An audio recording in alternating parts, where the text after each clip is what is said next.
Hey guys, today I'm going to go over how to lose fat and build muscle.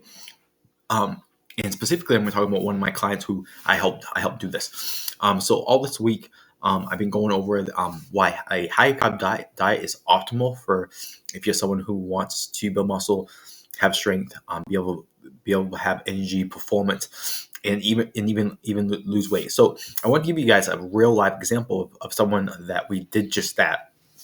And it's my client Joe. He's been with me for about 10 years, so for a while. But um, he's a guy who came in, and he actually dropped, I think, like 60 pounds in 6 months. It was pretty quick. He's just one of those guys that comes in and he just kind of got locked in with the schedule and just the way of eating that I recommended. And you can't ask for a better client, but. But I'm gonna show a before and after, maybe a couple of clips of him training in this video. But when he came in, he was, I think it was close to maybe 300 pounds. I think initially we got him down to like 230 or something like that. Um, and and we were very basic in what he did. We came in and we had him like what I talk about all the time. We have him strength train most of the time. I think we had started him with 3 strength sessions, 1 conditioning session per week. And with nutrition, I used a template with them. I hate meal plans. I think they're kind of useless most of the time. But I actually like templates because you can plug and play, and it kind of teaches you how to eat. It's almost like training wheels on a bike. They kind of guide you until you don't need them anymore. Um, we start with a very basic template, which is on the higher carb size. It's really more like a performance diet. But one of the things that we did was, okay, post workout we need to make sure that we have protein and some carbs so we can start the recovery process. So that's what we did. I think he would have a protein shake after we trained. He'd have some, I think maybe a banana, and then for breakfast, he would go out and have I think a veggie omelet at this restaurant. I think he probably had low carbs with that too. For lunch, he had a salad most days. I think a Panera, and then he had some fruit during the day, and then at dinner we'd really hit a lot of carbs where he would have a big serving of meat.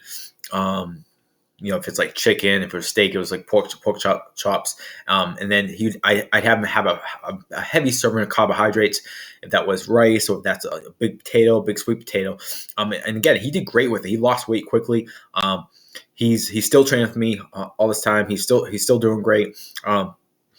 But it just kind of shows you that you can lose weight on a high carbohydrate diet. And one of the reasons why I wanted to use this as an example was because I think my initial post on this whole carbohydrate thing was like, I said, I eat like 400 grams of carbs a day, which is a lot of carbs, but I'm very, very active. So I do jujitsu, and I do probably 8 to 10 hours of jujitsu. I'm doing 5 hours of lifting and cardio inside the gym. So I'm getting like 15 hours of training. So that's why the carbohydrates are so high. And I said that, you could do the same thing. You might just do it at a small level. So if you're a guy who's like training, lifting at the gym 3 days a week, maybe you do like cardio 1 or 2 times a week, like you had to do a similar thing where you do have a good amount of carbohydrates so that you can fuel muscle growth, strength, and eat it at times that are advantageous for fat loss and performance as well. So I wanted to make a video on this. If you have any questions on really anything, but if any specific questions on carbs and how they relate to your goals, maybe a fat loss goal, a muscle building goal, a strength goal, or maybe just general fitness goal, you can comment below. I'd love to hear your what you need help with.